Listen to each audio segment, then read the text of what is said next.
Spin your passion into a business with Shopify and break sales records with the world's best converting checkout. Let's hear that one more time. The world's best converting checkout. Shopify's legendary checkout makes it easier for customers to shop on your website, across social media, and everywhere in between. Now that's music to your ears. Any way you spin it, you can be a smash hit with Shopify. Start your $1 a month trial today at shopify.com/records. A esta hora de la mañana llegan las conversaciones que importan en Cuatro Cabezas.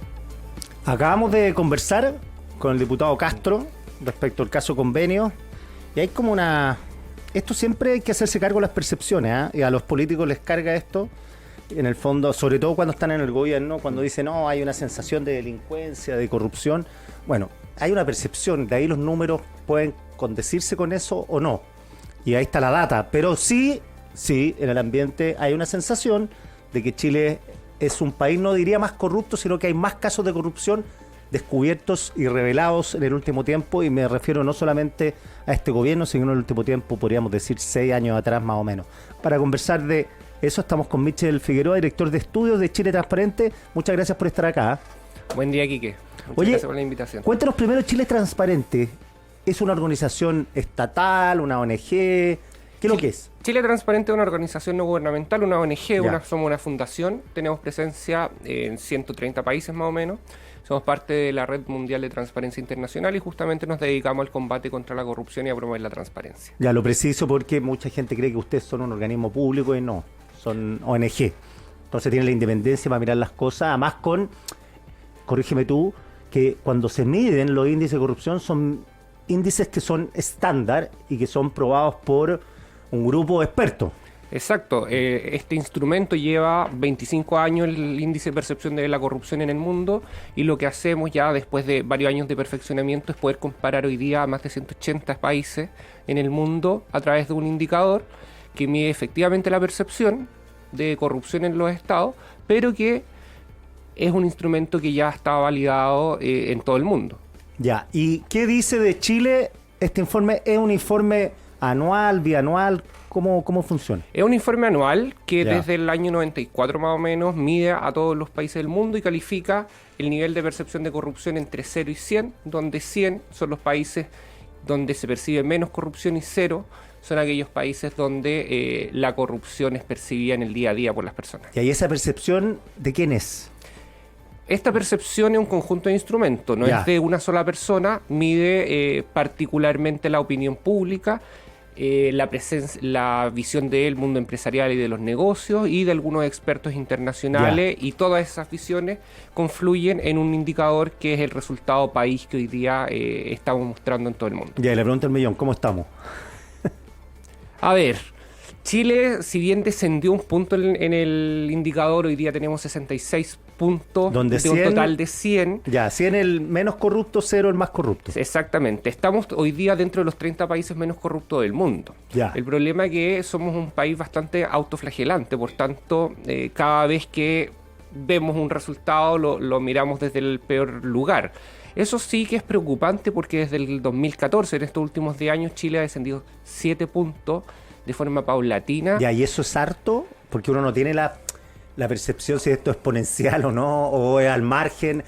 Bajar 7 puntos es significativo porque lo que estamos viendo es que cada día descubrimos más casos de corrupción.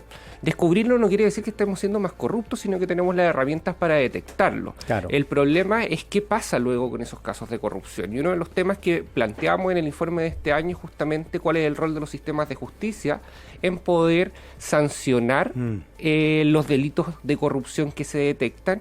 Y lo que vemos es que en gran parte del mundo los delitos de corrupción tienden a quedar impunes o con penas que no necesariamente son significativas para el daño que le han hecho a la sociedad, y que lo vimos incluso en la discusión de cuando las personas que están siendo investigadas deben o no quedar con prisiones preventivas, por ejemplo en el debate de las últimas semanas con el caso de Barriga. Ojo con el Poder Judicial, que en tema de delincuencia pasa lo mismo. La gente percibe, califica muy mal al Poder Judicial, al mismo nivel que los políticos, que eso ya mucho decir.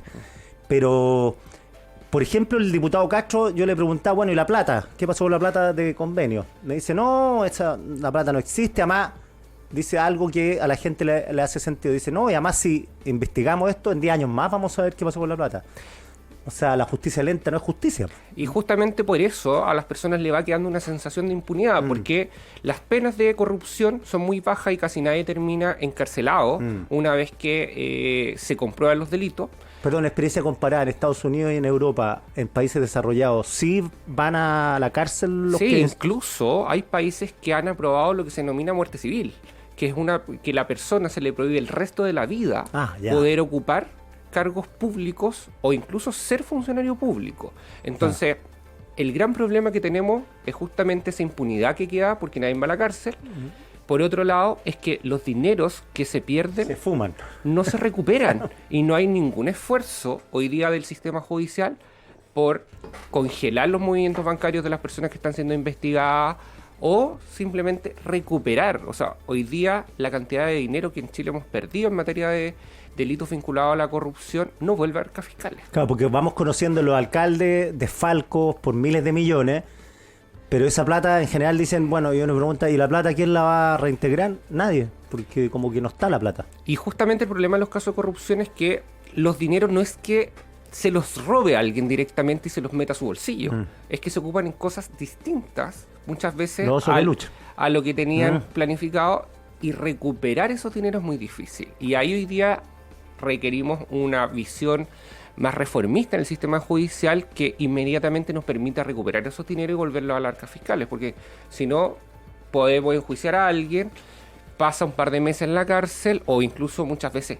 ni un día y los dineros se perdieron, vuelven a tener cargos públicos o relaciones con el Estado, vuelven a delinquir a través de delitos de corrupción y vuelve a no pasar nada. Bueno, medio en serio y medio en broma, un concejal de Maipú comentaba en este micrófono que los 5.000, 8.000 peluches están ahí en la municipalidad durmiendo el sueño de los tristes porque son pruebas para la fiscalía. Entonces ahí hay 8.000 peluches que costaron plata, que van a estar ahí. De hecho contaba que ofrecían 50 lucas por el peluche porque lo querían llevar como un recuerdo pop la gente, así como de la corrupción de Katy Garriga. Entonces esto medio serio, medio en broma, pero así puede pasar a gran escala. Oye, y ya, para ver en qué barrio estamos, ¿con quién nos comparamos? A ver, si no está en nuestro nivel.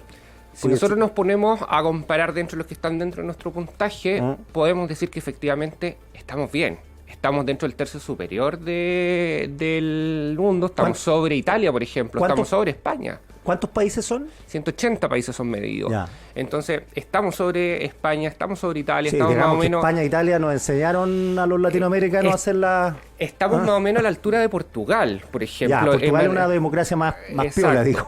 Y el gran problema es que nuestros vecinos en América Latina están muy mal. Ya, eso están más cerca del cero. Sí, de hecho Venezuela es el segundo país más corrupto de los 180 países medidos. Por curiosidad, ¿cuál es el primero? ¿De los mejores? No, de los peores. Somalia. Somalia, y después tiene Venezuela. 11 puntos y 12 tiene Venezuela. Pero si miramos al lado, Perú tiene 37. Argentina alcanza 39. Entonces, el barrio también está muy mal. Muy mal, sí. Entonces, si miramos lo que está pasando en nuestro país, efectivamente estamos descubriendo casos, pero son casos que en montos son muy bajos en comparación a lo que pasa en el resto de nuestros vecinos y donde al menos el sistema judicial funciona.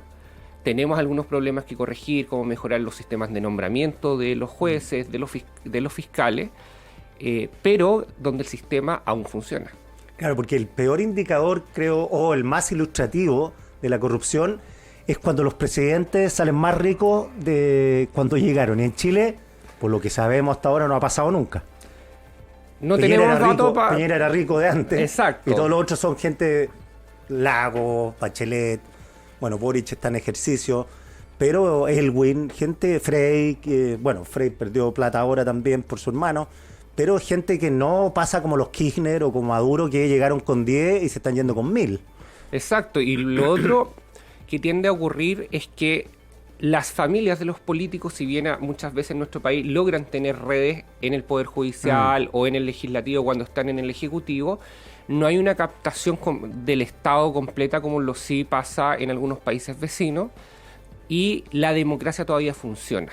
Cuando la democracia funciona, es de cierta forma un antídoto que nos permite evitar ciertos problemas porque el Congreso funciona de contrapeso, los sistemas judiciales son capaces de juzgar a quienes están en el poder político, y es lo que hemos estado viendo en este periodo. Hoy día los tribunales no han titubeado en enjuiciar, por ejemplo, a actores políticos en el caso de Democracia Viva o en el caso de Barriga, o incluso con otros alcaldes o concejales que han robado o han cometido delitos de corrupción.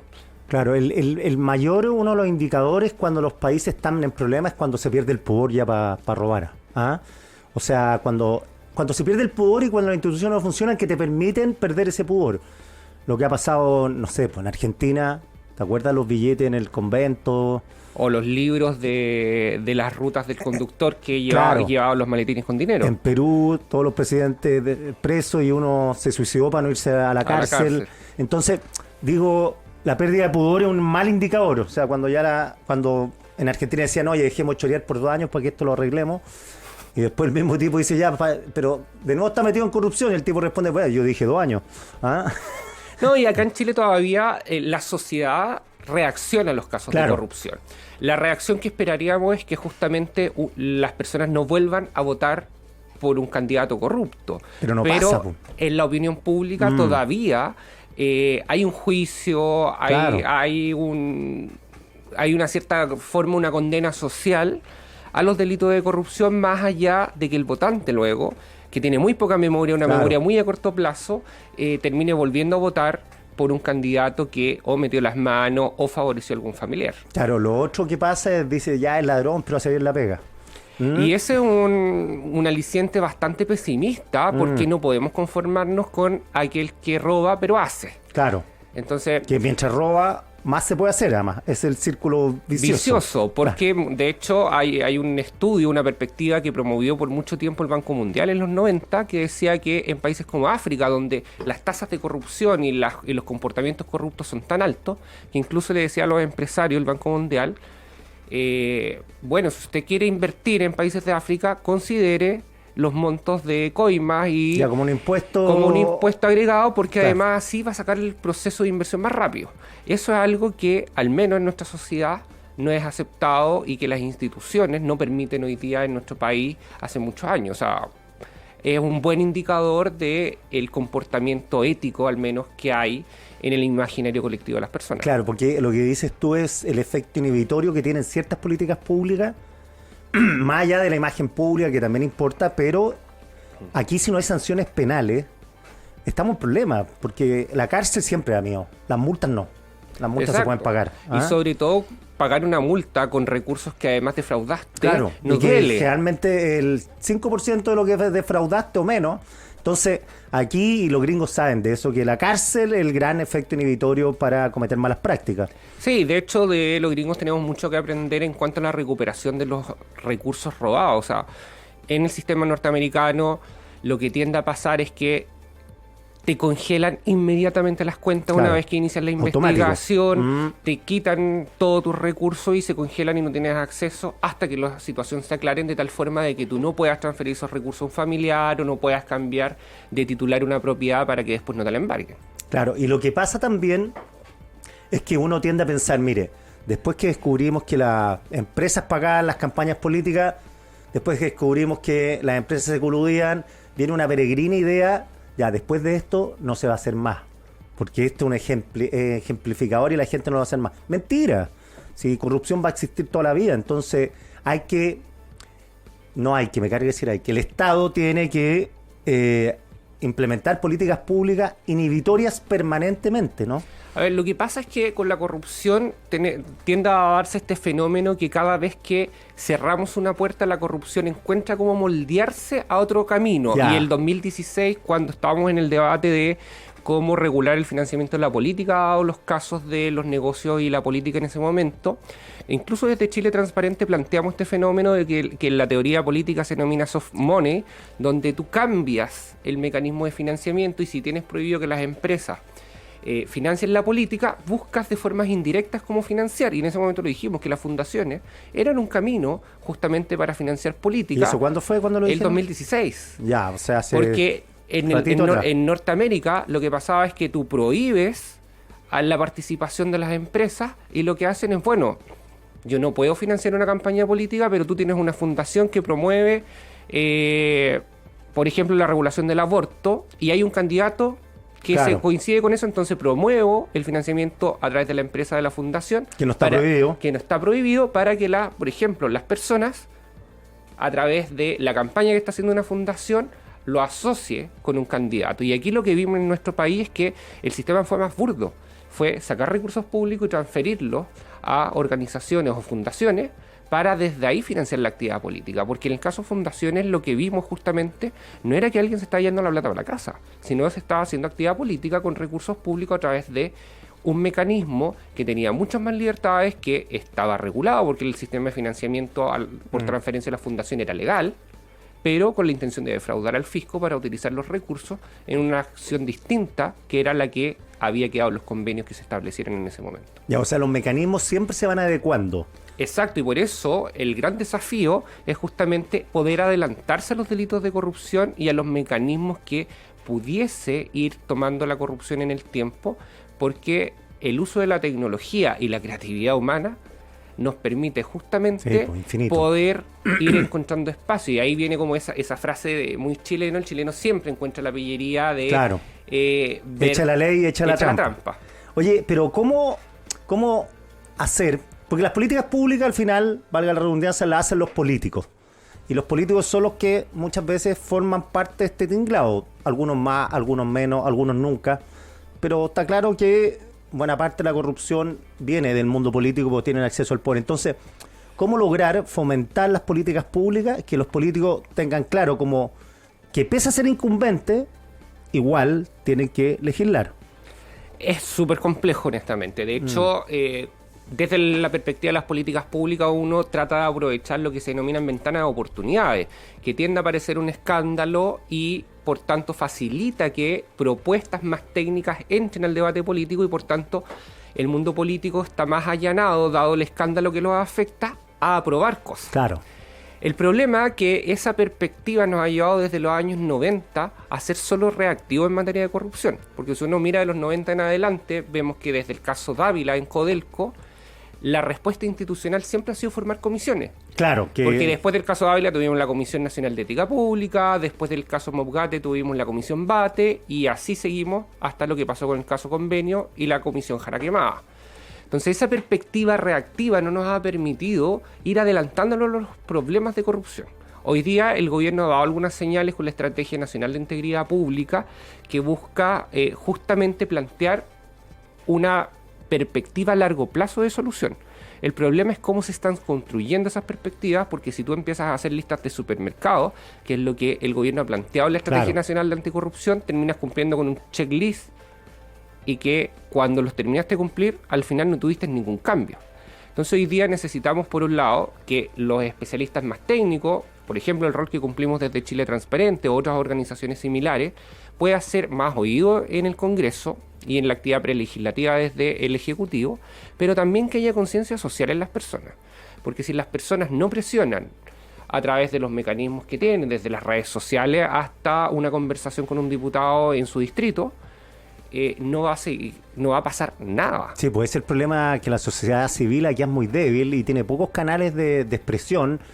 Y no estoy criticando a la gente, porque mucha gente está preocupada de salvar sus vidas y llegar a fin de mes, y no va a estar preocupado también del caso Convenio. ¿Ah? Sí, pero fíjate que ahí justamente empiezan a aparecer otros problemas, porque las personas en su comportamiento cotidiano igual están dispuestas a cometer un acto de corrupción. Como el Transantiago. En el Transantiago, en que el almacenero de barrio que no te da una boleta para justamente declarar menos impuestos a fin de mes. Entonces, la corrupción también es un problema de oportunidad, porque yo cometo delitos de corrupción según la oportunidad que tengo o a la escala que tengo de poder, entre comillas, acceder a algún tipo de beneficio. Y el gran problema es que seguimos pensando en un rol más individualista de yo quiero ganar o quiero beneficiarme de algo, y si tengo la oportunidad lo hago, desde el pituto de no tengo trabajo y conozco a alguien que me pueda ayudar, hasta que en un momento voy a estar en un cargo de alta decisión pública y, por ejemplo, voy a tratar de beneficiar a alguien, a un familiar, a un amigo o incluso beneficiar mi bolsillo. Y la respuesta típica de eso le dice, oye, ¿para qué así es tu web? Si los ricos roban, ¿por qué yo no? Exacto. Entonces hay que cambiar un poco el comportamiento desde el ámbito más social, desde nuestras relaciones diarias. Y la enseñanza a los niños. O sea, exacto. Entonces, y el yo problema creo es que uno está creando ahí un germen de corrupción, el tipo que va con su hijo y se pasa el taco por la berma. Ese compadre, los cabros, algo empiezas más. a aceptar comportamientos claro. que son fuera de la norma, pero que te ayudan a obtener un beneficio. El pasarse la berma es estar menos tiempo en el taco. Claro. No dar una boleta es justamente pagar menos impuestos y enriquecerme, aunque sea muy marginal el cambio. Y cuando ya estoy en el poder, entonces estoy dispuesto a aceptar ciertos comportamientos fuera de la norma. Y finalmente eso termina generándole daño a toda la sociedad. Qué buena perspectiva esa. Oye, Michel Figueroa, director de Estudio Chile Transparente, 1.000.000 de gracias. Y el mensaje acá, que claro, uno dice, no, es que son 5 lucas, ¿qué te preocupáis? Bueno, 5 lucas multiplicado por 10 millones de compadres, ahí no se están educando por la ilusión o la evasión un montón de cabros chicos en los colegios. Así se escala. Muchas gracias. Gracias a ti, Quique. Estás escuchando Cuatro Cabezas, el desayuno de ideas de 13C Radio, con Quique Mujica. Spin your passion into a business with Shopify and break sales records with the world's best converting checkout. Let's hear that one more time. The world's best converting checkout. Shopify's legendary checkout makes it easier for customers to shop on your website, across social media, and everywhere in between. Now that's music to your ears. Any way you spin it, you can be a smash hit with Shopify. Start your $1 a month trial today at shopify.com/records.